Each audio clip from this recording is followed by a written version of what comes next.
안녕하세요. 퉁치 이탈리아에 다시 보고 싶은 영화 40번째. 1956년 너무나 유명한 거장이죠. 스탠리 큐브릭의 영화로 찾아왔습니다. 스탠리 큐브릭의 세 번째 장편이고요. 정말로 본격적으로 인지를 얻기 시작한 그런 작품입니다. 1시간 20분의 필름 누아르 스타일 영화고, 어떻게 보면 나중에 하이스트 필름의 그런 기본이 되었던 영화인데요. 하이스트 필름이라고 하면 강탈을 하는 은행이나 이런 장소에서 뭘 털기 위해서 모의하는 강탈 영화의 장르를 얘기합니다. 그래서 이 영화는 동시에 필름 누아르지만 성격이 조금 달라요. 당시에 제가 제 동영상을 통해서 보여드린 킬러스라는 영화 기억나시죠? 킬러스라든지 아주 촘촘하게 잘 짜여진 영화였죠. 버트런 카스터하고 에바 가드너 나오는. 그런데 하나하나의 플래시백이 굉장히 많이 적용이 되면서 그 안에 사건을 엮어가는데, 이 영화에서는 그런 플래시백이 엄청나게 등장하지만 동시적이고 긴장감을 부여하기 위해서 시간의 추이를 계속 이렇게 뒤바꿔요. 그러니까 지금 7시에 일어나고, 그 다음에 8시에 다른 사람의 관점으로 보여지는 게 일어나고, 그 다음에 또 7시 반께 일어나고, 막 이런 식으로 약간 뒤죽박죽 하면서 여러 가지 시선의 그런 부분을 참여하는 인물의 다양한 각도에서 플래시백이 들어가고요.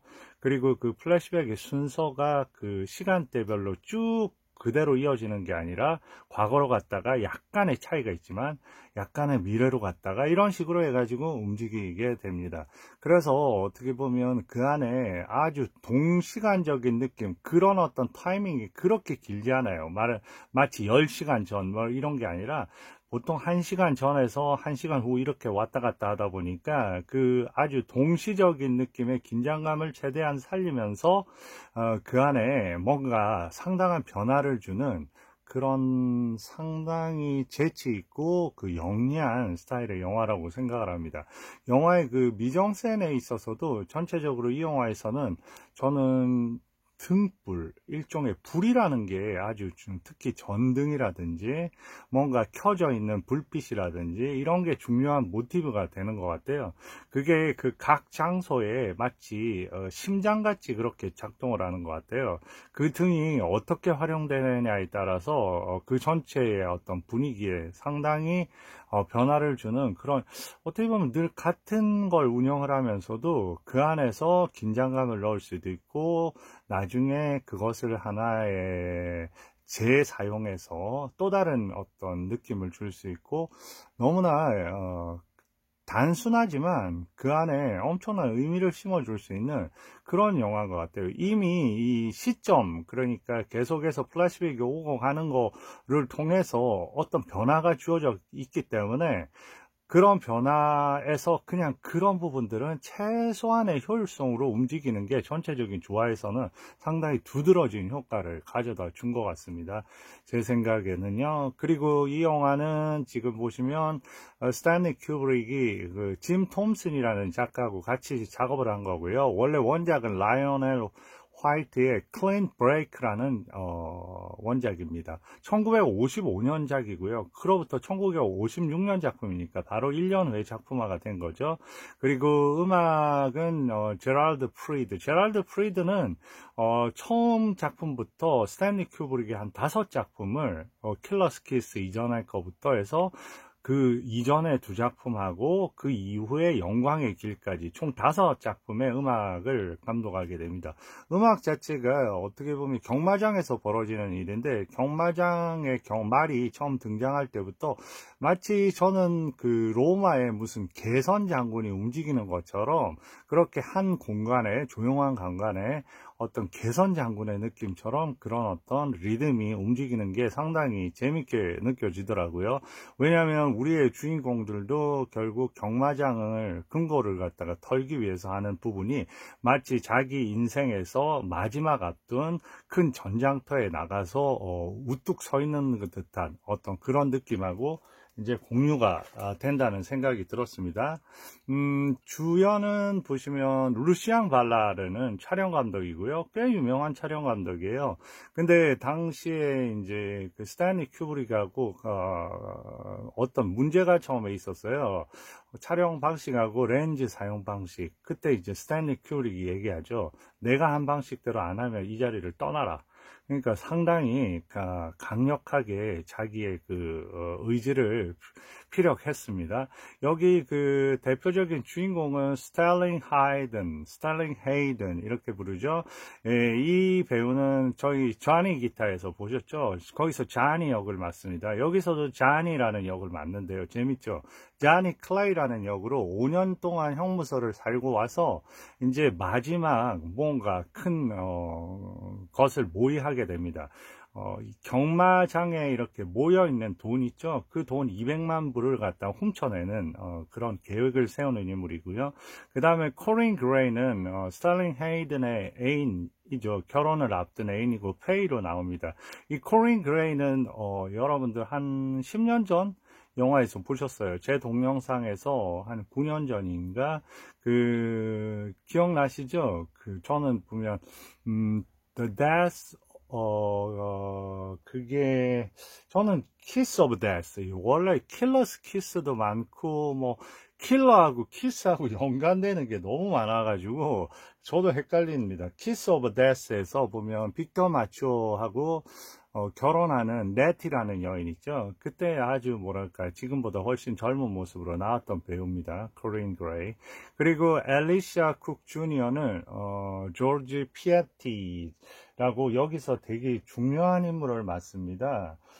주로 나왔던 대표적인 영화는 말타의 매라고 해서 험프리 보가트 나오는 역시 필름 노아르죠. 제가 한번 다룰 것도 같은데요. 여기서는 보면 어떤 역으로 나오냐면 경마장의 출납원으로 나옵니다.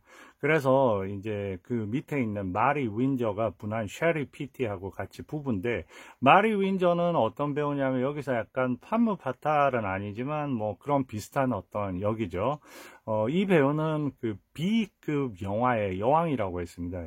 예전에 보면 저 영화에서 올가미에 나왔던 루실 볼이나 그 다음에 이다 루피노처럼 A급 영화 아니고 B급 영화에서 나름대로 화려하게 많이 등장했던 그런 인물이고요. 그 다음에 빈스 에드와르하고 에드워드 이 역은 이제 여기서 발이라고 해서 마리 윈저가 분한 셰리 피티의 애인으로 나옵니다. 그리고 제이씨 필리핀 너무 유명한 배우죠. 많이 나와요. 여기서 마빈 엉거라는 역으로 나오는데요. 여러분들 그 영화 기억나시죠? 니콜라스 레이의 그들은 밤에 산다. 거기에서 티덥이라고 3명이 있잖아요. 샤코모하고 그 다음에 누굽니까? 그 3명이 일단 강도를 터는데 거기에서 제일 우두머리 역으로 티덥이라고, 나중에는 이제 뭐 총격전에서 이제 사망을 하게 되는 티덥이라는, 보시면 얼굴을 느끼실 수 있는 그런 배우고요. 그 다음에 마지막으로 콜라 카와리안이라고, 이분은 원래는 레슬링 그레코로만 레슬링 선수였습니다. 엄청 유명한, 동시에 체스 플레이어이기도 했어요. 그래서 여기서 체스 사무실 같은 데서 일을 하면서 동시에 어떻게 보면 틈틈이 레슬링으로 돈을 버는 사람으로 나오는데, 여기에서는 모리스라는 인물로 경마장 강도 그런 걸 할 때 주변을 분산시켜서 술집에서 난동을 부리는 조건으로 $2,500를 받게 되는 일종의 주인공인 쟈니의 믿을만한 친구 중에 한 명이죠. 이렇게 해서 구성이 되고요. 그 이외에도 이제 여러 인물들이 있습니다. 그런데 이 영화는 간단하게 보시면 그래요. 경마장을 이제 털게 되는 거죠. 그런데 이제 어떻게 움직이냐면, 사람 자체는 제일 중요한 부분은 어떻게 보면 자니하고 페이는 이제 결혼할 사이고 그런 어떤 부부가 있고요. 그 다음에 여기 경마장에는 아까 그 출라번이라고 얘기했던 조지하고 그 판무 파탈 같은 셰리 부부가 있습니다. 이 부부가 가장 영화에서 긴 시간으로 등장하는 것 같아요.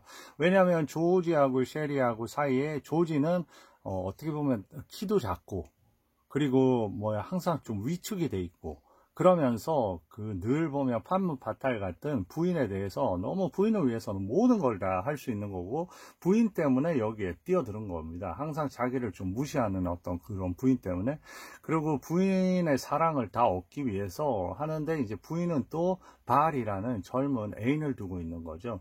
그러니까 이런 부분에서 가장 스토리적으로 엮어가기에 이 사람들한테 많은 시간이 주어지는 거죠. 또 하나의 그 부부로는 간단하게 이렇게 표현이 되는데요. 거기 그 경마장의 바에서 일하는 바텐더 역시나 이 사건에 이렇게 가담을 하게 되거든요. 바텐더 역으로 나오는 마이크라는 역이 있습니다. 마이크는 루시하고 이렇게 부부인데 그 상황은 루시가 늘 병에 들어서 엄청나게 자상한 남편으로 나와요.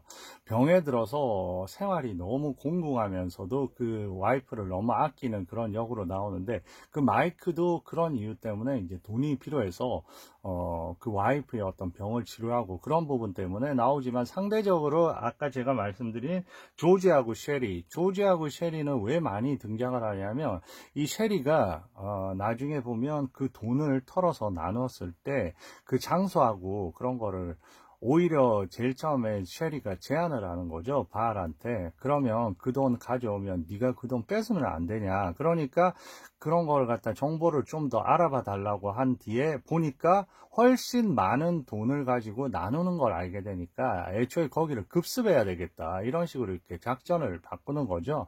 그런 과정에서 서로 간의 얘기가 이어져야 되니까 이 부분이 상당히 많이 할애가 될 수밖에 없습니다. 그리고 이제 또 그 부부로 나오지는 않지만 또 경찰이 한 명이 필요해요. 경찰은 어떻게 보면 어떤 상황이냐면 처음 장면에서 보면 엄청나게 지금 빚에 쪼들리는 거죠. 그래서 계속 이제 빚독 쪽이 이어지고 거기에 이제 사건에 뛰어들 만한 이유가 생긴 거죠. 랜디 캐넌이라는 경찰입니다. 경찰도 등장하고요.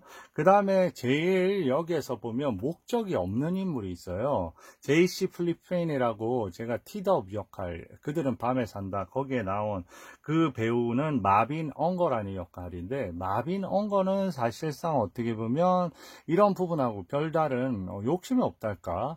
그리고 어떤 도박이나 이런 거에 관심도 없고요. 그런데 그는 돈은 조금 있는 거죠. 그냥 여기에 주인공인 자니를 좋아하다 보니까 자니한테 그냥 돈을 투자하고 이 사건에 들어와 있는 강도 사건에 들어와서 자기 몫을 챙기는 그런 인물로 나옵니다. 그러다 보니까 전체 계획에서 약간 틀어지는 어떤 방향도 보이게 되는 거죠. 가장 위험한 부분은 바로 출라번인 조지하고 그 셰리, 그 부인 사이에 셰리는 계속 이제 조지가 뭐 하는지를 알아내려고 하니까요. 그 과정 속에서 여러 가지 이제 사건으로 가는 거죠. 그런데 이 영화는 재밌는 게 실질적으로 해서 그 현장을 털고 하는 장면은 그렇게 길지 않습니다. 그리고 상당히 짧아요. 근데 그 언저리에 이 모든 거를 갖다 계획하는 그 과정 속에서의 어떤 시간의 뒤틀림 속에서 엮어지는 그런 어떤 내용들하고요. 그리고 실질적으로 보면 터는 거 이외에 오히려 보면 그 모리스라는 레슬링 선수를 등장시켜서 그 바에서 난동을 부리는 이게 상대적으로 더 스펙타클하게 길게 이렇게 보여지거든요. 그러니까 여러 가지 보면 우리가 기존에 어떤 생각한 그런 부분을 살짝 뒤집어서 전체적인 연출을 가져가면서 일반적인 필름 누아르 영화 이상의 효과를 내고 있는 게 이 영화라고 생각합니다. 그래서 이 영화 28살의 영화 감독 너무나 28살 영리하고, 제 생각으로는 그 이후에 이 스탠리 큐브릭이 다시 한번 이렇게 필름 누아르 영화를 만들지는 않거든요. 그가 만든 필름 누아르 스타일의 물론 그 전에 킬러스 키스도 약간 비슷하지만 그거는 완성도가 훨씬 좀 저는 떨어진다고 생각을 하고요. 가장 완성도 있으면서 이런 장르의 영화로는 스탠리 큐브릭의 대표적인 영화이자 유일한 영화가 아닌가, 그런 관점에서 볼만한 가치가 충분히 있지 않느냐, 그렇게 생각을 합니다. 그리고 또 하나 중요한 점은 여기서 보면 그 나레이션이 중간중간에 계속 이어져요.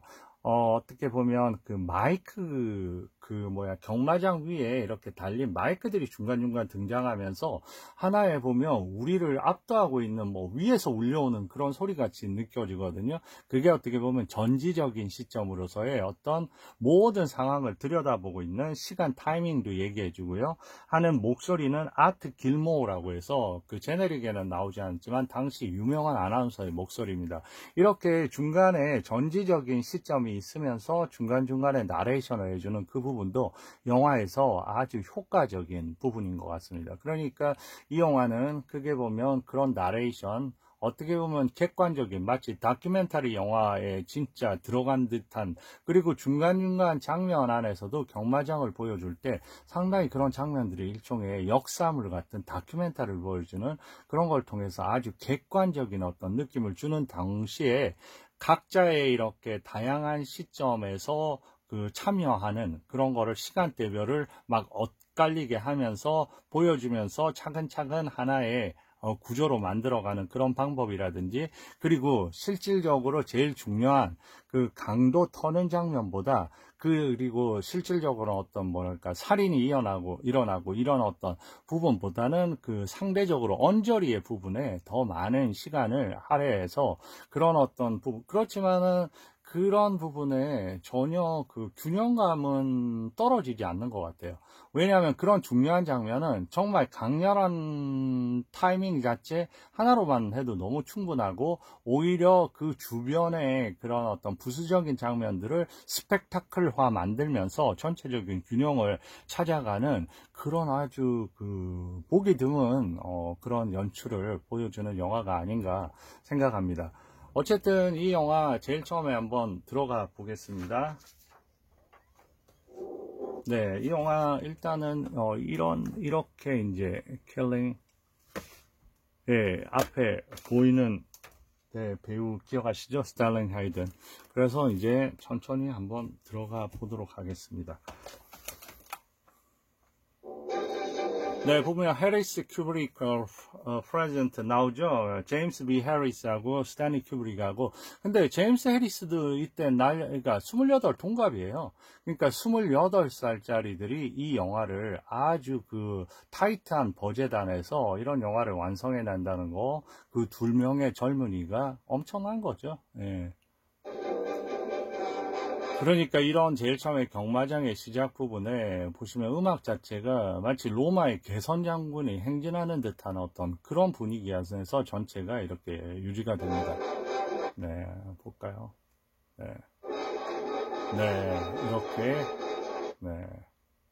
그리고 저는 저기서 하나하나 이렇게 걸어오는 부분이 마치 원형 경기장에서 로마 시대에 무슨 개선 장군이 들어오고 우리가 어떻게 보면 로마의 시민이 되어 있는 그런 느낌이 받더라고요. 그러니까 전체적인 스케일 자체의 웅장함을 끌어내 주기도 하는 것 같아요. 근데 실질적으로 이 사건은 되게 오밀조밀하게 일어나는 반면에 저런 사건이 일어나고 있는 저런 장소의 저런 웅장함을 통해서 얼마나 이런 일을 한다는 자체가 얼마나 대담한 것인가를 대비시키고 있는 것 같아요, 저는. 네. 네. 그러면서 이제 항상 이렇게 경기가 시작되기 전에 저렇게 튀어주는 저분이 장소를 이렇게 열어주는 저 부분이 말을 가지고 저 부분이 자주 등장하거든요. 그 다음에 기수가 출발을 하고요. 이런 부분은 어떻게 보면 거의 다큐멘터리 영화 같아요. 그러면서 어떻게 보면 다큐멘터리적인 그런 장소, 에서 위에서 봤을 때도 마치 그 개선문 행진처럼 개선 행진 뭐 로마 시대의 그런 어떤 역사물을 느끼게 해주는 그 안에서 서서히 어떻게 보면 non-fiction에서 픽션으로 들어가는 거죠.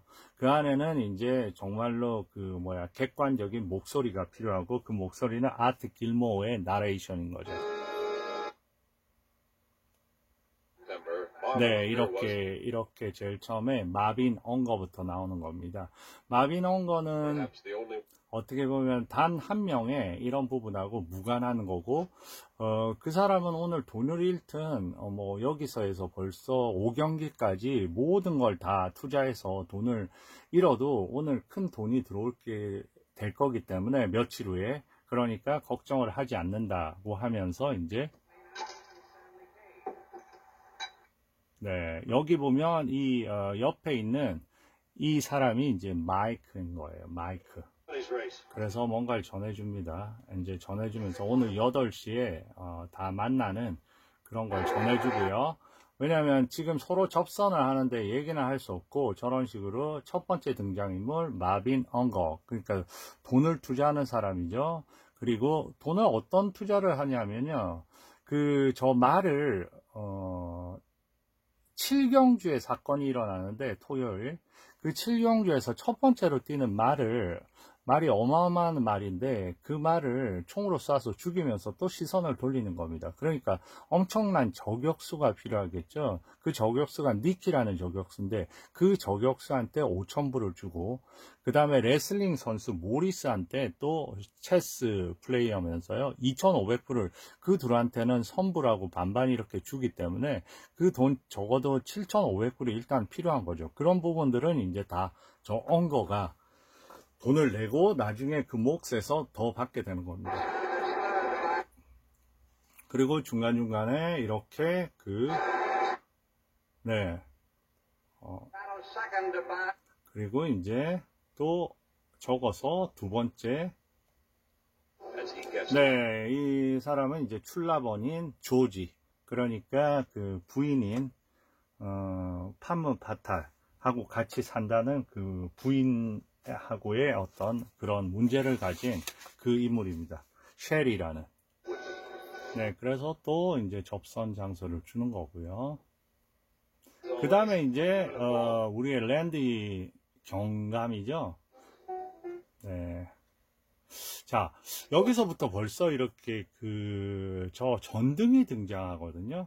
전등의 등장 자체가 여기서는 보면 하나의 어둠을 밝히는 그런 의미도 있지만 늘 뭔가 은밀하게 진행되는 감춰야 될 부분이 필요할 때 저 전등이 상당히 가깝게 등장을 하는 것 같아요. 그러니까 전등 아래서 모의를 하고 전등 속에서 모든 게 이루어지고 그래서 저 전등이라는 거는 어떻게 보면 껐다가 켤 수 있지만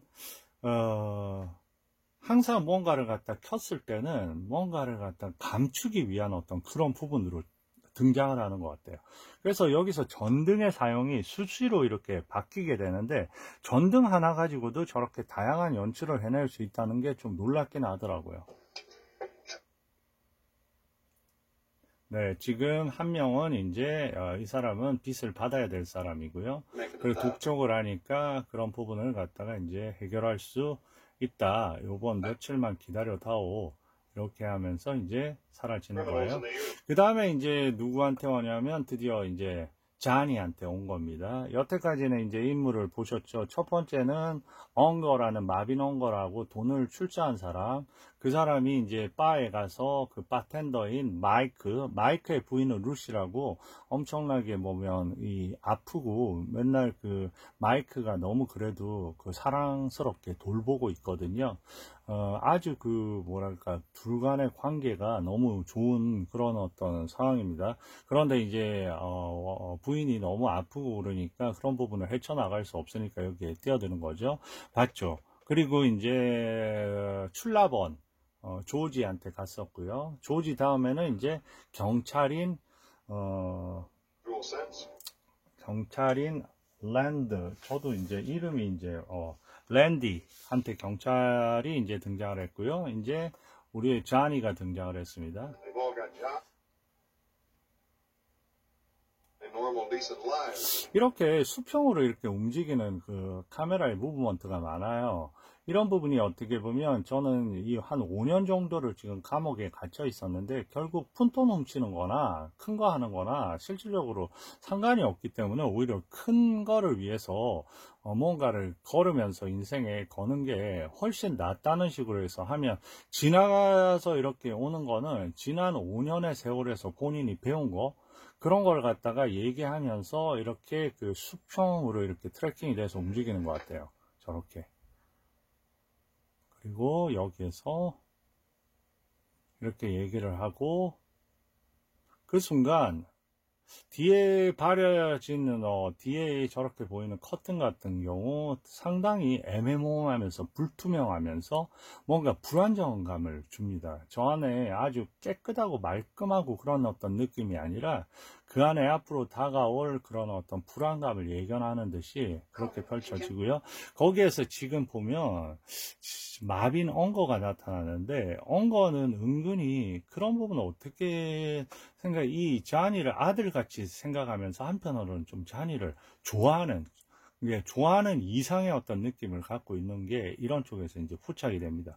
그리고 나중에 돈 그런 부분도 둘이 같이 떠나서 같이 살면 어떻겠냐고 그런 얘기까지 하거든요.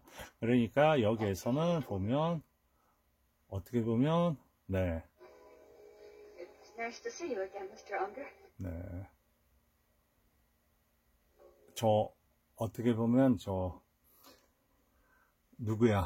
네, 그렇게 넘어가고요. 자, 지금은 해서 마이크, 제가 말씀드린 마이크는 이제, 거기에 바맨이죠. 바맨인데, 이제 루시는 이렇게 아픕니다. 아픈데 지극정성으로 돌보는 거예요. 돌보고, 저기서도 마찬가지로 저런 커튼에 그 빛이라든지 전체적인 어두운 공간, 꽃 같은 경우 꽃을 피우고 있지만 저게 그렇게 이렇게 화려하고 화사해 보이지가 않죠.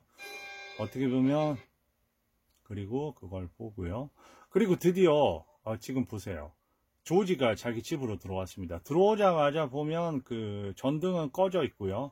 그리고 역시나 수평적인 이렇게 트래킹으로 갑니다.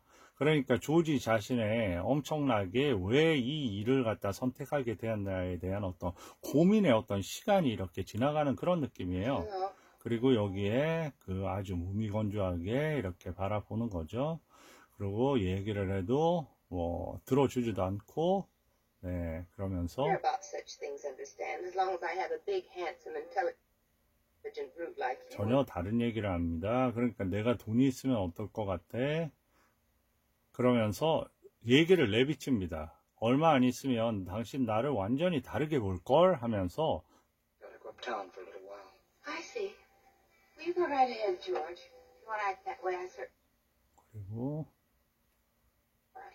Well, after all, one woman's been married for 5 years and her own husband doesn't trust her. Why you? 그래서 뭐라고 하냐면 내가 중요한 누구를 갖다 만나가지고 뭔가를 할 건데 하니까 그 이름을 안 가르쳐 주니까 서서히 이제 유도를 하는 겁니다. 이럴 때 또 전등이 가까이 붙었죠.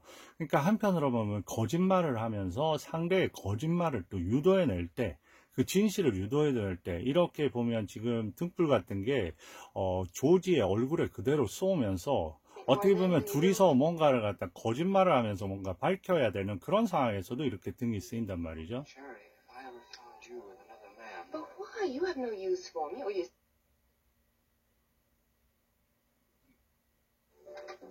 그리고 거기에 어느 정도 힌트를 주게 됩니다. 그리고 바로 장면이 바뀌어서 누구를 찾아왔습니까? 자기 애인인 바를 찾아온 거예요.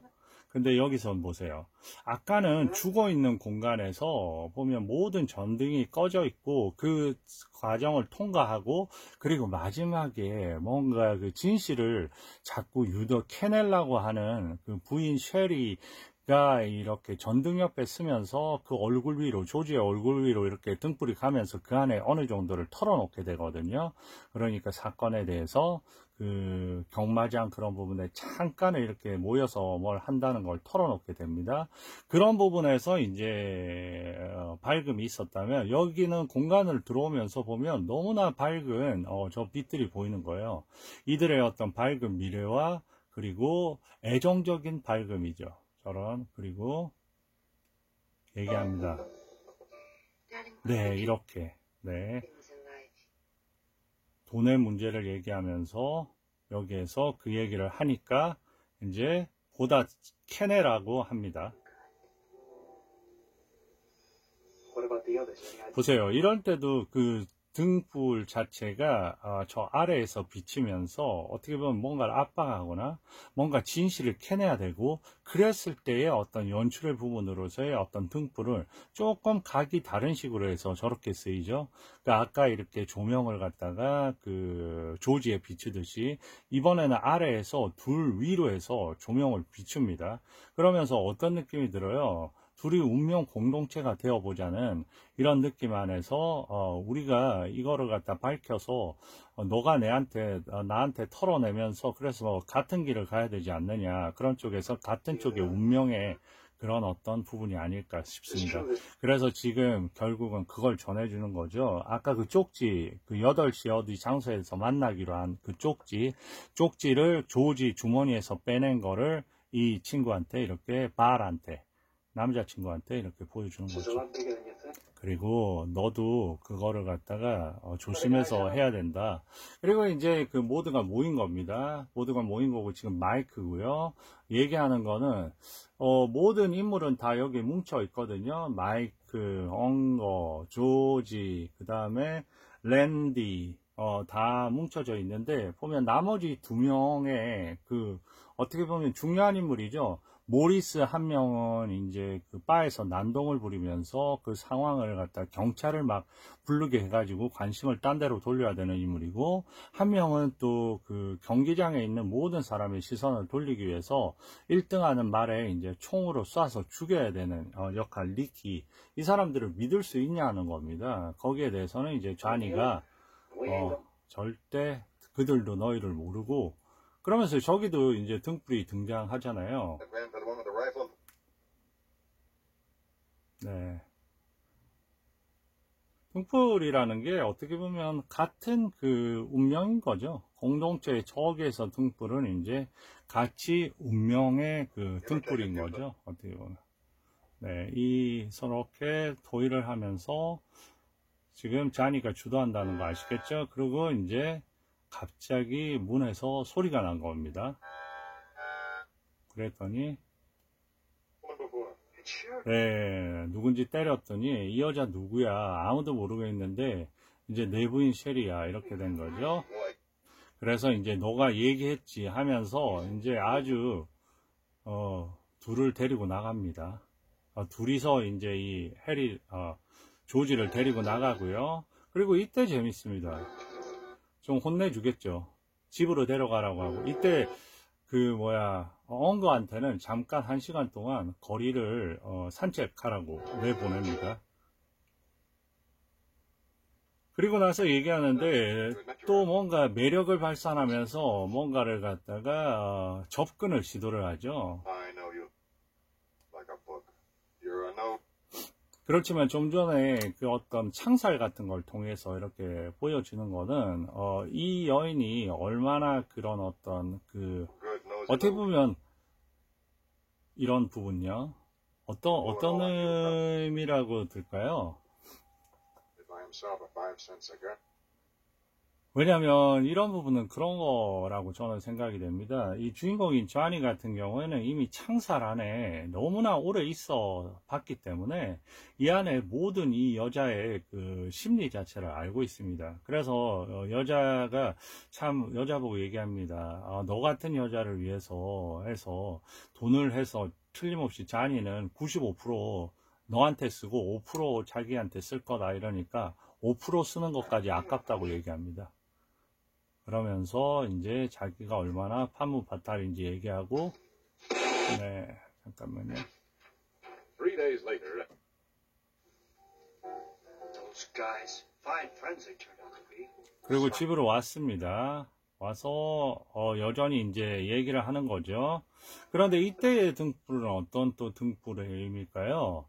이제 그 어떤 일 없었냐 그러면서 어떤 얘기를 하냐면, 나 그렇게 모욕을 당하고 그 사람들 좋은 사람인 줄 알았더니 그 사람들 너무 별로고 나 여기서 손 때린다 이렇게 얘기를 하는 거예요. 그러니까 어떻게 해요? 속으로 엄청나게 놀란 거죠. 그러니까 이 순간부터는 어떻게 보면 자기가 또 가면을 써야 되는 겁니다. 이 셰리는. 그래서 거짓말로 해서 내가 뭐 얼마나 당신을 사랑하는지 하면서, 이때의 등불은 어떻게 보면 가짜 애정의 등불인 것 같아요. 가짜 애정의 등불. 그러면서 이제 얘기를 하면서, 네, 저렇게 그 겉옷을 저렇게 하면서 유혹을 하는 거죠.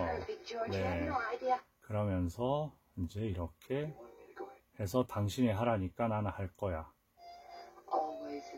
그리고 음악도 같이 떨어지고, 저런 전등은 어떻게 보면 상당히 그 덫이 있는 그런 어떤 불빛이라고 생각을 하죠. 나중에 이제 저 전등이 어떻게 되는지를 보면 제가 말씀드리는 그 부분이 어느 정도 설득력을 얻을 것 같네요.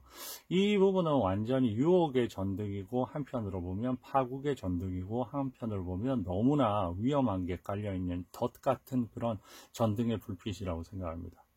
그래서 일단은 여기까지 해서 1부 정리하고요. 그 다음에 2부에서 찾아뵙겠습니다. 감사합니다.